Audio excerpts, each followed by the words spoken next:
50 বছর আগে 1972 সালে 31শে অক্টোবর জাসদের যাত্রা শুরু হয় সামাজিক বিপ্লবের মাধ্যমে সমাজতান্ত্রিক বাংলাদেশ গঠন করার অঙ্গীকার নিয়ে। 2012 সালের 13 সেপ্টেম্বর থেকে 2019 সালের 7 জানুয়ারি পর্যন্ত বাংলাদেশ সরকারের তথ্যমন্ত্রী হিসেবে দায়িত্ব পালন করেছেন হাসানুল হক ইনু। তথ্যমন্ত্রী থাকাকালে বিতর্ক ছিল হাসানুল হক ইনুর নিত্যসঙ্গী। বিতর্কিত ডিজিটাল নিরাপত্তা আইন পাশ হয়েছিল হাসানুল হক ইনু তথ্যমন্ত্রী থাকাকালে। দেশে অনলাইন পত্রিকার বিষয়ে কঠোরভাবে বিরোধিতা করেছিলেন তিনি। সরকারি খরচে হজ করেও সমালোচনা জন্ম দিয়েছিলেন হাসানুল হক ইনু। হাসানুল হক ইনুর বিতর্ক এ প্রজন্মের নয়, রাজনীতি শুরু থেকেই বিতর্ক আর সমালোচনায় ছিল জাসদের এই নেতা। 1975 সালে শেখ মুজিবুর রহমানের হত্যাকাণ্ডে জড়িত ছিলেন বলে অভিযোগ ছিল তার বিরুদ্ধে, যদিও সে অভিযোগ বরাবরই অস্বীকার করে এসেছেন তিনি।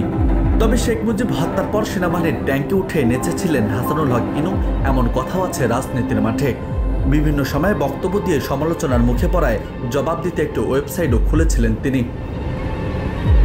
ইনুর দল জাসদ ছিল কট্টর শেখ মুজিব বিরোধী। তবে 14 দল গঠনের পর বেশ সখ্যতা গড়ে ওঠে আওয়ামী লীগের সাথে জাসদের। এরপর নানাভাবে আওয়ামী লীগ ও জাসদ বিতান্ডা দেখা গেলেও শেষ নির্বাচনে 14 দলের হয়ে অংশগ্রহণ করেছিলেন ইনু।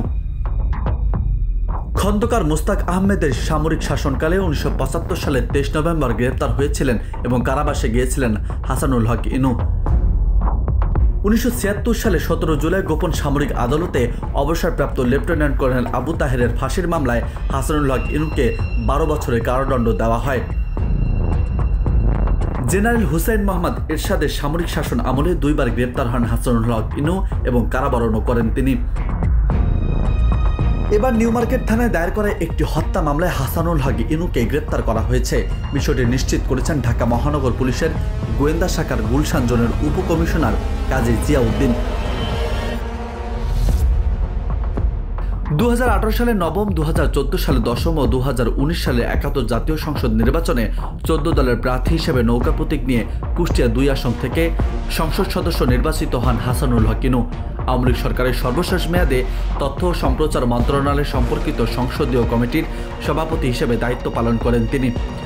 এছাড়া ডাক ও টেলিযোগাযোগ মন্ত্রণালয় সম্পর্কিত সংসদীয় কমিটির সভাপতি হিসেবেও দায়িত্ব পালন করেছেন হাসানুল হক ইনু। রাজু আহমেদ, বার্তা 24।